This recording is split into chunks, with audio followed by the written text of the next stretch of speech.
Okay, so now that we've attached our lining gusset to our main lining panels, we've trimmed all our seams, we did a recess zipper on our lining, and we have everything all attached and sewn, and we have our opening in our lining. We are now going to finish the bag, which is putting our lining and exterior right sides together, sewing around the top, turning it right sides out, and then we do the final top stitching, and the last step will be to add our handles. We're now going to go and put our exterior inside our bag. So my exterior is turned right sides out. Don't focus too much on poking your corners out just yet, because we still need to birth the bag, so we're still going to be scrunching up the bag. Just get it turned right sides out so that you can put it right sides together with your lining.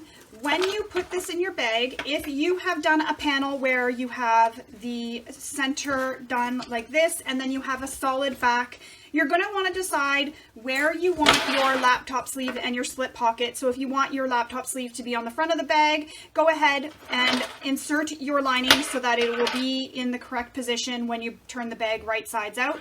Because I have the pockets on both sides of the bag, it doesn't really matter which way I insert my exterior into my lining. I've also got my key minder still clipped to my slip pocket, and my zipper tails are tucked down into the bag because I don't want to hit those when I'm sewing.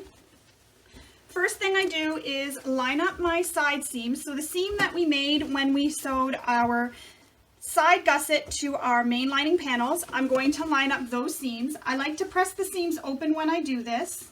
If you don't want to press them open, you can press one to the one side and one to the other side so they nest, but I'm going to press mine open, although this one's giving me a bit of a hard time because I think I trimmed it a little too much. There we go. And I put a clip and I clip it in place. I repeat that process for the last 3 corners, so all 4 corners or seams will be clipped together. Now that I have those 4 seams all clipped together, I'm going to go ahead and line up my middle marks on my lining main panel and the exterior panels. Once you have those 2 marked, or pinned, sorry, you can go ahead and pin the rest of the way. You want to make sure you're lining up the top raw edges.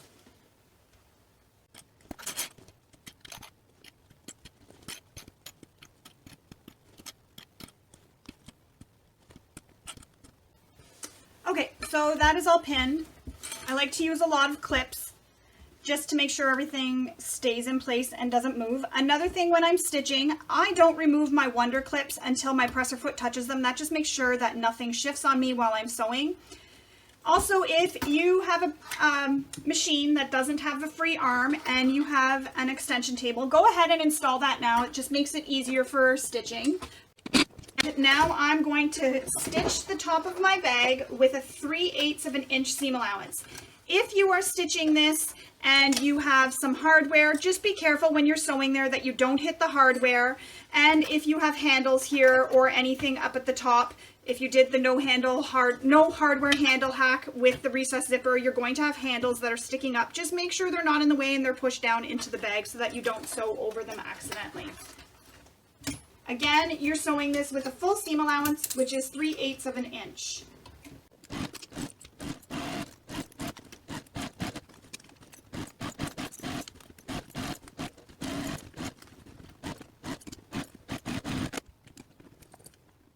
Okay, so I've sewn around once. Now I need to go back and do a second row of stitches just outside of the first stitches, so just right beside it here, beside the first row of stitches. This just adds some extra security.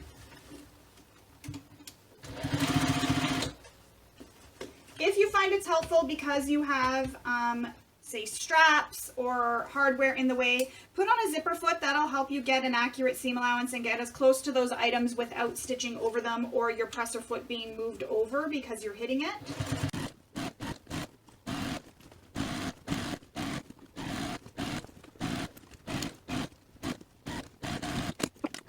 So I've done my second row of stitches. You can go ahead and trim your seam allowance. I'm just going to move this out of the way for now. You can go ahead and trim your seam allowance. I'm going to use my duckbill scissors and I'm just going to trim the lining with the foam just to help reduce the bulk there. I like to leave the exterior or a piece, say it was the lining that didn't have the foam attached. I like to leave that. I just find it helps grab it when I'm top stitching, and it helps give it something to hold on to and makes it a little bit better when I press. Just having that extra there has something to go through and basically pull the lining down. I hope that makes sense. It's hard to explain my thoughts and make it make sense. So I'm just trimming my seam allowance again. I'm just trimming where the foam is.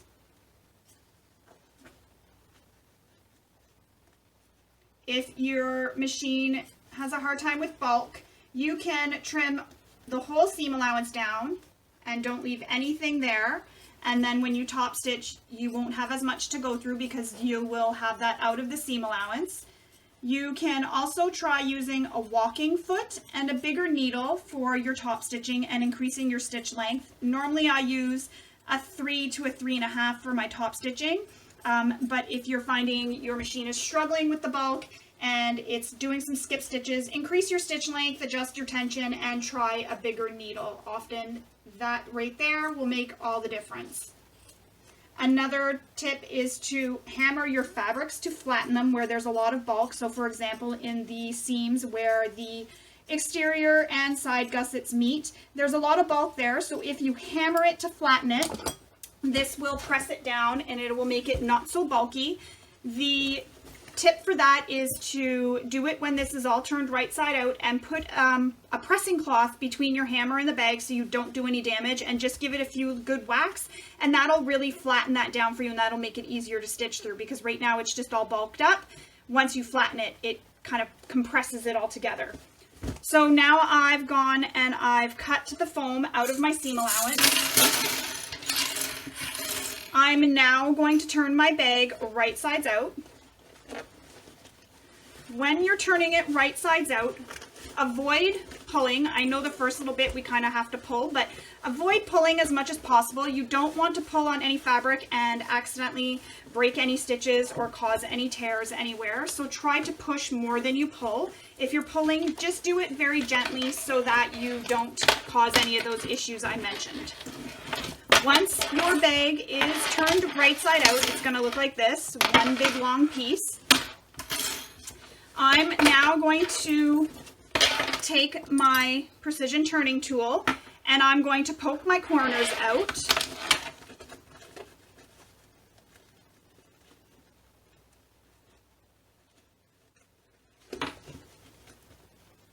Be very careful when you're poking your corners out that you don't push too hard. You don't want to cause any tears or any holes in your bag. If you do, because there is still an opening in your lining, you can go ahead and pull it back through and restitch where you accidentally poked the hole. I find because we backstitch there from starting and stopping, it adds a bit of extra security and strength there. So when you're pushing it out, it's not as, I don't want to say weak, but it's just not one set of stitches there. It's a little bit more for your tool to push on. I guess it helps add a bit of strength in that corner, I guess is the word I'm looking for. Okay, so I've got them all poked out. Now I'm going to flip this and I'm going to take my opening and turn it and press it together. You want to turn that turning gap, you want to close it up. You can use an iron to press this so it's together, just like that. Or you can use your iron and then use some Wash Away Wonder Tape to hold it together. If you don't have Wash Away Wonder Tape, a regular glue stick on the seam, then take your iron and press it to help dry the glue. You don't want to stitch over the glue because that will gum up your needle. Or you can be a rebel like me and just turn it to close the opening and use some Wonder Clips, and that's it to hold it in place. You'll pin it all the way across, and then once you have it all pinned, we will sew this closed with 1/8 of an inch seam allowance. Now, I left my opening where the slip pocket is. It was just a personal preference. I didn't want to have to worry about trying to turn it with this laptop sleeve there. But your opening may be where the laptop sleeve is because that's where Kristen instructed to have it in the pattern. I did change it up. If it is there, you don't have to worry about how pretty this is going to look because no one is going to see it. It is under the laptop sleeve. And actually, I do find nobody really notices the interior of the bag because they just put everything inside the bag. It's packed with stuff and nobody really looks down in there. If you are really wanting it to be really nice and clean, you can always go in with a needle and some thread and hand stitch this closed with a slip stitch.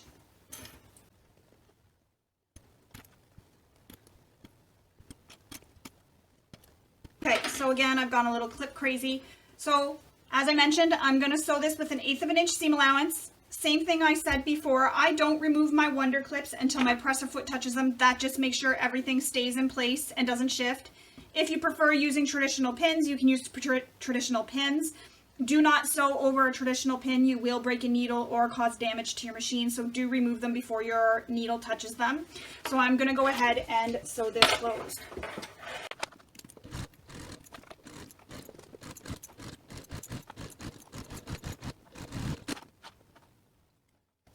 Okay, so now my opening is closed. I'm going to push my lining back into the exterior of my bag so that it ends up being inside, closed up. You won't see it, but the wrong sides are together. Sorry about all the noises. The hardware is hitting the table.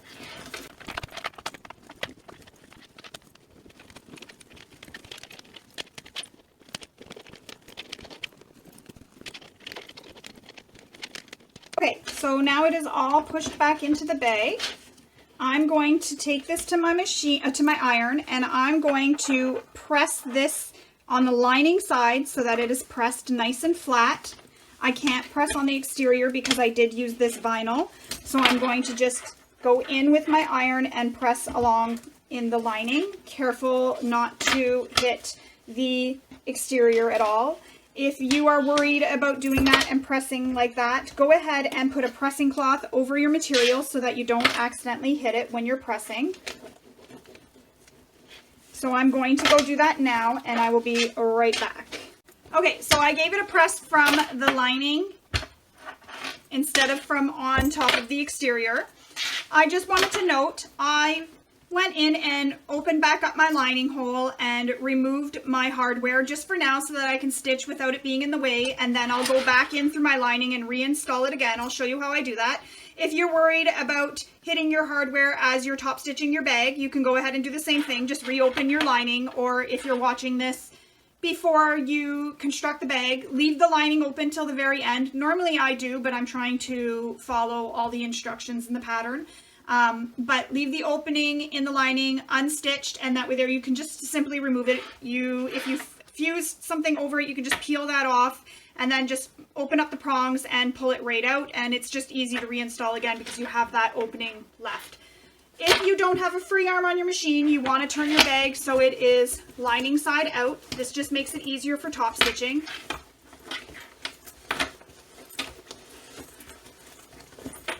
Bag gets a workout, and so do we with all the flipping and pushing and pulling that we do with these bags.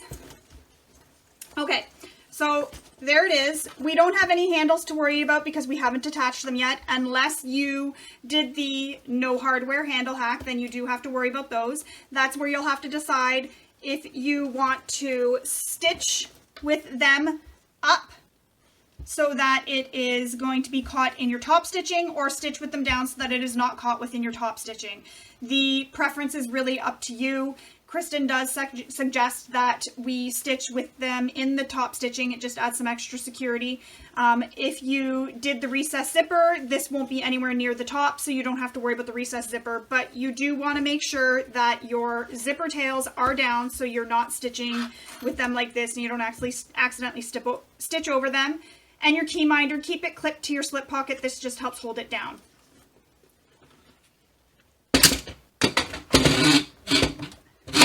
I've put back on my extension table just to help hold the bag while I'm stitching. The other thing you want to do before you start top stitching is check your bobbin. Make sure you have a nice full bobbin.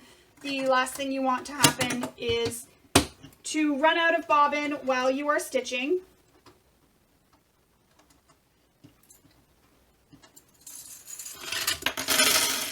Another thing you can do is add some clips along the top just to help hold everything in place for you while you are stitching around. That'll help give a nicer, cleaner top if you weren't able to really get a good press. That just kind of helps hold everything in place for you. So I'm going to go ahead and do that. You want to roll your seams as you're going. That just helps kind of get the seams pushed and makes everything lay flat up at the top.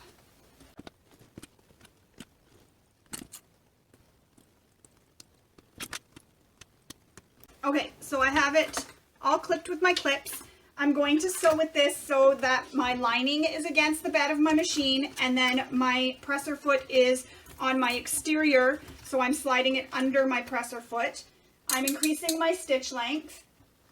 And I'm going to start on a side seam. It's just a personal preference. You don't have to. I like to try and start on the seam where the zipper tails are, just because I find that that'll be hidden the most. You won't see it because it's hidden with your zipper tails, but this part is always open and you tend to see that more. Again, personal preference. Start and stop where you prefer. If you are worried about bulk, try sewing with a bigger needle. And trying to use a walking foot will help, increasing your stitch length a little bit more, as well as adjusting your tension. And if you can, and your machine has it, adjust your presser foot tension as well.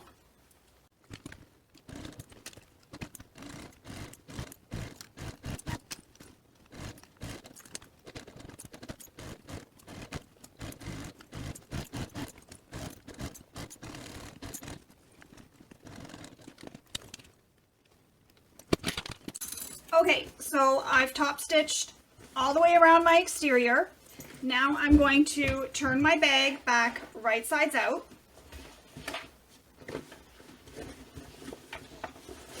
So that the exterior is out, I should say.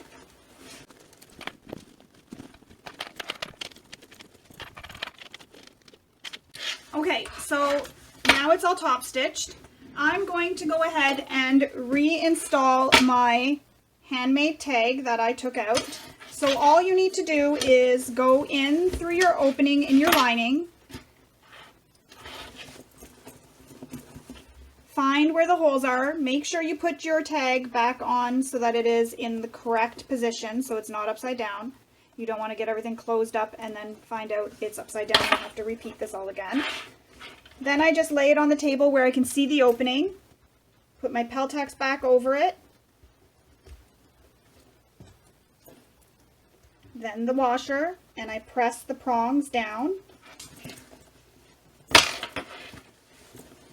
If you turn it out a bit, you can get that part of the exterior pulled out, and then you can just push it down on the table just to kind of flatten your prongs. Then you can go in and put a piece of painter's tape or masking tape over top of your prongs.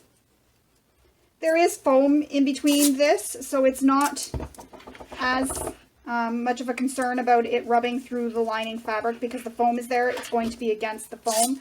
It's just nice to have that extra security just in case. It's just a habit I have, so I always do it just so I never forget, even though I do sometimes forget.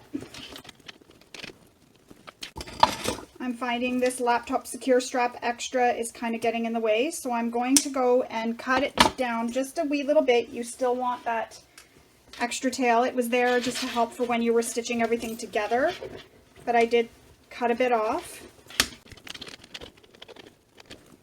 There we go. You kind of have to fiddle with the inside here to get this so that the Peltex that you put on goes underneath everything. You sort of just have to play around to get it nice and flat.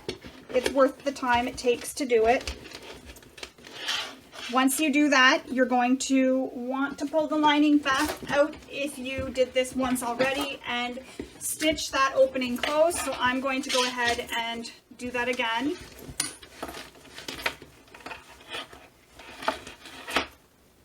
Same thing as I did before.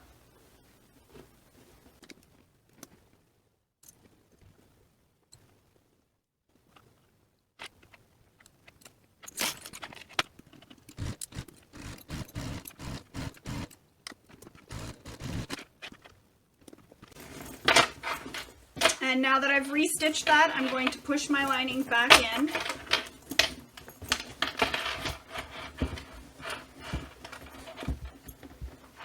Making sure I push everything down into the corners.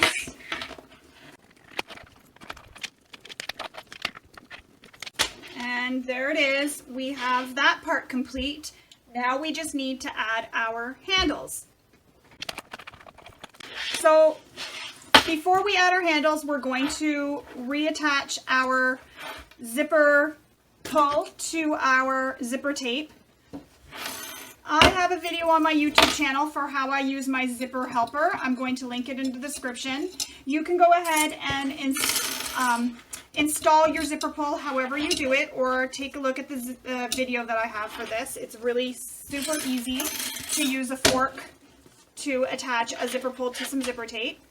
So I'm going to do that now. If it doesn't go on evenly, just redo that all over again. You want it to be lined up on the ends here, these zipper panels. You want everything to be all lined up nicely.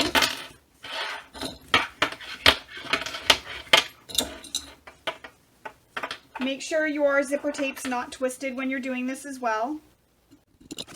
There we go. Now we need to add our zipper end. So what I like to do is fold one side of the zipper tape underneath the teeth and the other side underneath the teeth as well. So it will look like this. Both sides are folded underneath the teeth. I also like to add some glue inside my zipper end. This just adds some extra hold just in case the screw comes out accidentally over time. This won't fall off. The glue will help hold it on to the zipper. So then you just insert your zipper into the zipper end.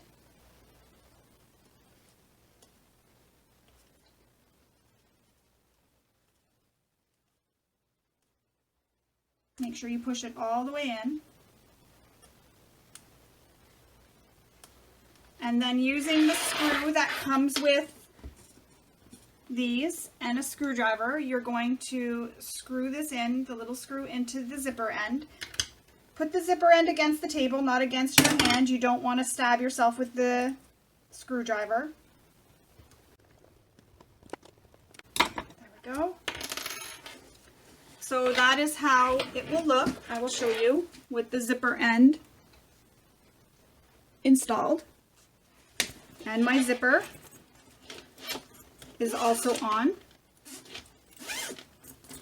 Now we're going to go ahead and do our handles.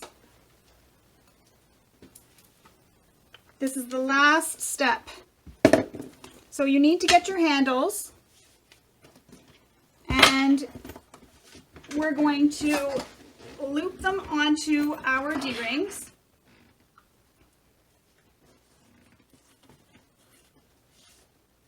I've made mine double-sided. If you have made yours double-sided, you can go ahead and decide which side you want facing out and which side you don't. So I think I'm going to have it so that when the bag is being carried, you see the hexies. You're going to feed it up through the rectangle ring and then fold this and put a clip in place. I usually fold mine over by about 1 inch. So 1 inch under the rectangle ring. Make sure your handle isn't twisted and go ahead and repeat that process for the other side. And I'm I'm going to attach the other handle as well. So again, put it up through the rectangle ring. You can make the marks too on your strap using a fabric safe pen. I'm just using my little ruler and I'm measuring. Again, making sure my handle isn't twisted, and I'm going up through the other rectangle ring, measuring. So there's a couple of options here for attaching these. You can either sew a box around the strap with an X in it. You can sew a box and add a rivet, or you can just go ahead and add rivets. Whichever you prefer to do is your choice. I'm going to add some rivets. So I need my press. I will measure these to make sure that they are all equally spaced on the strap.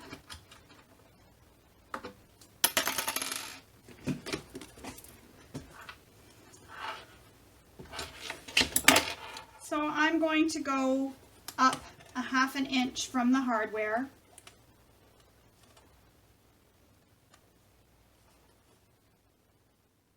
And centered.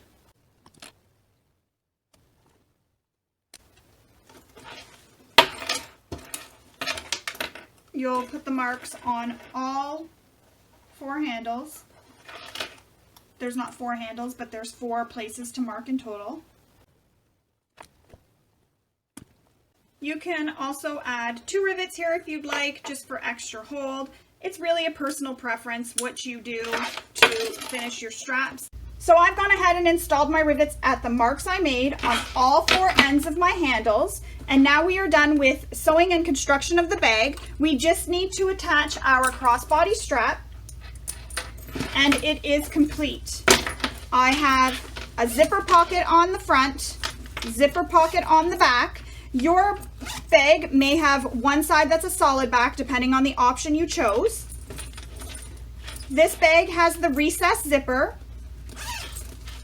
a slit pocket, key minder, and my laptop sleeve. The bag is now complete.